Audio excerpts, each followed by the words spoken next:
আপনাদের ভিতরে অনেকেই এরকম আছেন যারা একটা প্রোডাক্ট পারচেস করার আগে নোন যে ব্র্যান্ডগুলা সেইগুলোর দিকে ঝুঁকে থাকেন অথবা সেইগুলো নিয়ে একটু চিন্তা করে থাকেন। স্পেশালি স্মার্ট ওয়াচ পারচেজের ক্ষেত্রে নোন যে ব্র্যান্ডগুলো আছে অথবা পপুলার যে ব্র্যান্ডগুলো আছে আমরা কেনার ক্ষেত্রে সেই ব্র্যান্ডগুলোর দিকেই একটু ঝুঁকে থাকার চেষ্টা করে থাকি। বাট আমার হাতে আজকে যে স্মার্ট ওয়াচটা দেখতে পাচ্ছেন এটা কিন্তু হকো ব্র্যান্ডের, হকো DY-D02 এটার মডেল। এই স্মার্ট ওয়াচটা আসলে হকো ব্র্যান্ডের হইলেও হকোর যে স্মার্ট ওয়াচগুলো বাজারে আসে এই স্মার্ট ওয়াচগুলো নিয়ে কিন্তু অত বেশি একটা হাইপ ক্রিয়েট হয় না, দুই একটা বাদে। বাট এই স্মার্ট ওয়াচটা আমার কাছে পার্সোনালি যেটা মনে হয়েছে হাইপ ক্রিয়েট করার মতন একটা স্মার্ট ওয়াচ এবং পারচেস করার মতন একটা স্মার্ট ওয়াচ। একটা স্মার্ট ওয়াচ অথবা একটা ইয়ারবাডস যখন আমি স্টুডিওতে নিয়ে আসি, ইউজ করা শুরু করি, সেটা ভ্যালু ফর মানি হইলে অথবা প্রাইস টু পারফরমেন্স রেশিও অনুযায়ী বেটার হইলে আমার কাছে মনে হয় এই প্রোডাক্টটা আমার নিজের হইলে ভালো হইতো। তো এই প্রোডাক্টটা অনেকটা সেরকমই একটা ফিল দিছে আমাকে। পুরো ভিডিওতে আমি আপনাদেরকে এটা সম্পর্কে বলবো। সেই সাথে ধন্যবাদ দিয়ে নিতে চাই উইন্টেল মোবাইল অ্যান্ড কম্পিউটারকে আমাদের কাছে এই প্রোডাক্টটা দেওয়ার জন্য রিভিউ পারপসে। তাদের কাছ থেকে আপনারা এই প্রোডাক্টটা পারচেস করতে পারবেন। পারচেস লিঙ্ক আমি ভিডিওর ডিসক্রিপশনে দিয়ে রাখতেছি এবং তাদের সমস্ত ডিটেলস দিয়ে রাখতেছি। আমার নাম রেফারেন্স করে তাদের কাছ থেকে এই স্মার্ট ওয়াচটা পারচেস করলে একটা ডিসেন্ট ডিসকাউন্ট উপভোগ করতে পারবেন, যে প্রাইস থাকবে সেটার উপরে। স্মার্ট ওয়াচটার সাথে 3 মাসের একটা অফিসিয়াল ওয়ারেন্টি দেওয়া থাকতেছে, যেটা সিনটেক বাংলাদেশের তরফ থেকে। সিনটেক বাংলাদেশ কিন্তু হকো ব্র্যান্ডের অফিসিয়াল ডিস্ট্রিবিউটর। আনবক্সিং এ এখানে স্মার্ট ওয়াচটা দেওয়া থাকতেছে 22 মিলিমিটারের একটা মেটাল স্ট্র্যাপ দেওয়া থাকতেছে এবং 2 পিনের একটা ম্যাগনেটিক চার্জার দেওয়া থাকতেছে, কিছু পেপার ওয়ার্কস এবং সেই সাথে সাথে ওয়ারেন্টি যে কার্ডটা সেটা পেয়ে যাবেন। প্রথমেই চলে আসবো এটার বিল্ড কোয়ালিটিতে।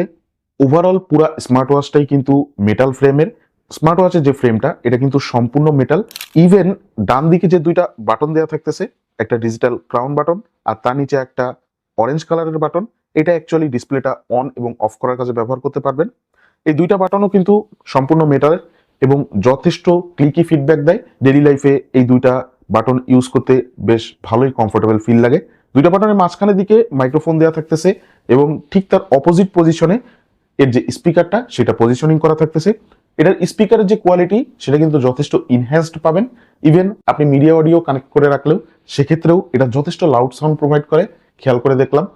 ইনডোরে আপনি যখন ব্যবহার করবেন সেক্ষেত্রে আপনার কলে কথা বলতে কোনো প্রকারের প্রবলেম ফেস করতে হবে না। আউটডোরে যদি কথা বলেন তাহলে সেক্ষেত্রে হয়তোবা ক্রাউডি প্লেস অথবা দেখা যাচ্ছে যে খুব ভিড় ভাট্টা যানজট এগুলোর ভিতরে থাকলে মাঝে মাঝে একটু প্রবলেম ফেস করা লাগতে পারে। বাট যদিও এখন শীতকালে ফ্যান চালানো লাগে না অথবা আদার্স কোনো জিনিস ওইভাবে চলে না, যার কারণে সাউন্ডটা বেশ লাউডই শোনা যায়। আমার মনে হয় না যে গরমকালেও এটা দিয়ে আর কি স্পিকার যেটা এর স্পিকার দিয়ে কথা বলতে অথবা সাউন্ড আউটপুটে কোনো প্রবলেম ফেস করতে হবে আপনাদেরকে। পিছনের দিকে এর সেন্সরসগুলো পজিশনিং করা থাকতেছে, প্রয়োজনীয় সকল সেন্সরস দেওয়া থাকতেছে এখানে। এর যে অ্যাক্সিলারোমিটার সেন্সরটা এই সেন্সরটা যথেষ্ট ভালোভাবেই কাজ করে। রেস টু ওয়েকের ফিচারটাও যথেষ্ট ফাস্টার মনে হয়েছে, বাট আরেকটু ফাস্টার এক্সপেক্ট করছিলাম। আদার্স যে সেন্সরগুলো অ্যাজ লাইক মনিটরিং এর পারফরমেন্স করার জন্য যে সেন্সরসগুলো এগুলোর পারফরমেন্সও যথেষ্ট ভালো ছিল। এটা সেন্সর অ্যাকিউরেসি আমার কাছে 94 to 95% কাছাকাছি মনে হয়েছে। এইচআর ব্লাড অক্সিজেন সেই সাথে ব্লাড প্রেশার মনিটরিংও করতে পারবেন। ব্লাড প্রেশার মনিটরিং নিয়ে আমি কিছু বলতেছি না, বাট এটার যে হার্ট রেট মনিটরিং এবং ব্লাড অক্সিজেন মনিটরিং এগুলোর রেজাল্ট আমার কাছে 94 to 95% অ্যাকিউরেসির মতন মনে হয়েছে। অ্যাক্টিভিটি ট্র্যাকারের যে রেজাল্টগুলো প্রোভাইড করে থাকে অ্যাজ লাইক এটা কত স্টেপস আপনি হাঁটলেন, কত ডিস্টেন্স হাঁটলেন, এগুলোর ইনফরমেশনটা মোটামুটি ঠিকঠাক আছে। বাট স্টেপসের যে কাউন্টিংটা সেটা মাঝে মাঝে একটু প্রবলেম করে, মানে মিসলিড করে। বাসার ভিতরে আপনি যখন হাঁটাহাঁটি করবেন সেক্ষেত্রে এটা মাঝে মাঝে ইনফরমেশন প্রোভাইড করে, মাঝে মাঝে ইনফরমেশন প্রোভাইড করতে ব্যর্থ হয়।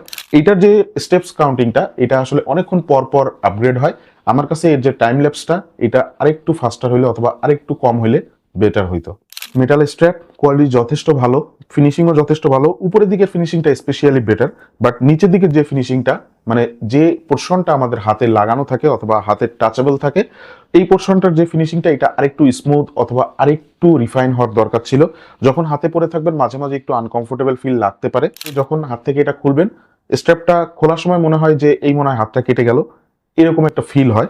আর স্ট্র্যাপ লাগানো অথবা স্ট্র্যাপ খোলার যে মেকানিজমটা এই মেকানিজমটা আমার কাছে একটু কমপ্লেক্স লাগছে, এটা আরো একটু সিম্পল করলে বেটার হইতো।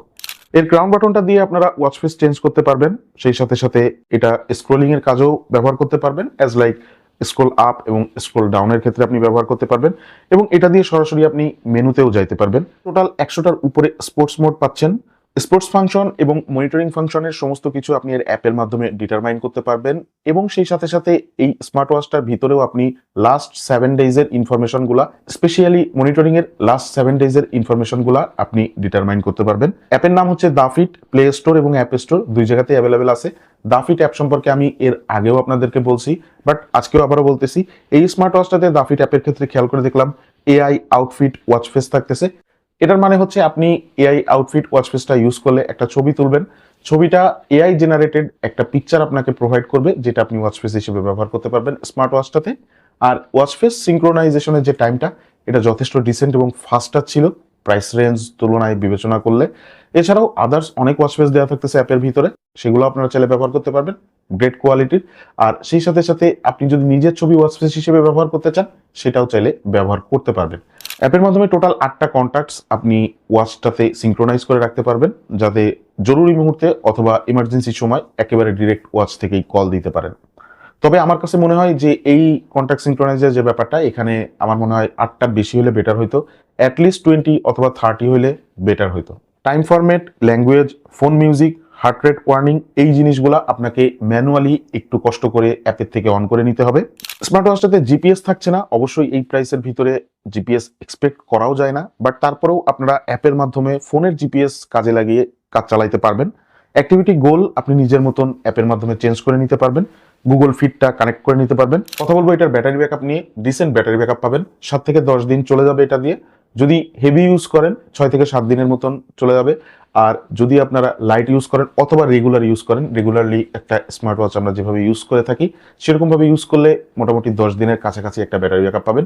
এটার স্ট্যান্ড বাই যে টাইমটা সেটা যথেষ্ট ভালো, আর ফুল ব্যাটারিটা চার্জ করতে প্রায় 2 থেকে 2.5 ঘন্টার মতন সময় লেগে যেতে পারে। ডিসপ্লে সেকশনে স্মার্ট ওয়াচটাতে 2.02 ইঞ্চি এর একটা টিএফটি ডিসপ্লে দেওয়া থাকতেছে, যেটা টিএফটি হলেও কোয়ালিটি যথেষ্ট ইনহ্যান্সড। আপনি ইনডোরে এটা একদম লো ব্রাইটনেসে খুব ভালোভাবেই দেখতে পারবেন, আউটডোরেও এটা দেখতে আমার মনে হয় না আহামরি খুব প্রবলেম ফেস করতে হবে। বাট ডিসপ্লের যে রেজুলেশন, এটা আমার কাছে তুলনামূলকভাবে একটু কম মনে হয়েছে, বাট কালার কম্বিনেশন যেটা সেটা যথেষ্ট ভালোই লাগছে। ডেলি লাইফে ইউজ করতে আপনাদের সেরকম কোনো প্রবলেম হবে না, যথেষ্ট ইজি টু ইউজ ভাবেই ইউজ করতে পারবেন। এবং সেই সাথে সাথে ওভারঅল এটা যে ইউআই পারফরমেন্স, সেটাও যথেষ্ট ইজি টু ইউজ ছিল, সেরকম কোনো ঝামেলা নেই। ডিসপ্লেটার নিচের দিকের যে পোর্শনটা অথবা নিচের দিকের যে বেজেলটা, এই বেজেলটা তুলনামূলকভাবে একটু বেশি। এর চারিদিকের যে পোর্শনটা অথবা চারিদিকের যে বেজেলটা, এটা যদি একেবারে সিমেট্রিক্যাল করা যাইতো সেক্ষেত্রে আরো বেশি ভালো লাগতো দেখতে। ফাইনালি কথা বলবো, স্মার্ট ওয়াচটা কিনবেন নাকি কিনবেন না, অথবা কারা কিনবেন কারা কিনবেন না। স্কোয়ার কাটআউটের স্মার্ট ওয়াচ 2500 টাকার আশেপাশের বাজেটে যারা কিনতে চাচ্ছেন, আমার সাজেশন থাকবে আপনারা এই স্মার্ট ওয়াচটা কিনতে পারেন। আমার কোনো কমপ্লেন নাই, আমি সাজেস্ট করতেছি। ইভেন আমার নিজেরও যদি বাজেট থাকতো 2500 টাকা, আমি যদি স্মার্ট ওয়াচ কেনার প্রয়োজন পড়তো আমার, আমি হয়তো বা এই স্মার্ট ওয়াচটা পারচেস করতাম। সেরকম কোনো আহামরি কমপ্লেন নাই। Sense of performance, call performance, microphone, speaker, সমস্ত কিছু, ইভেন এটার যে বিল্ড কোয়ালিটি সেটা অসাধারণ ছিল, সেই সাথে 3 মাসের অফিসিয়াল ওয়ারেন্টি, যেটা একটা কনজিউমারকে আসলে পারচেজের দিকেই ধাবিত করতে পারে। তো আজকের ভিডিওটা এখানে শেষ করতেছি। ভালো লাগলে লাইক দিয়ে রাখেন, সেই সাথে আমি জানি এখনো পর্যন্ত চ্যানেলটিকে আপনি সাবস্ক্রাইব করেননি, সাবস্ক্রাইব করে রাখেন, পাশে থাকা বেল আইকনে প্রেস করে রাখেন।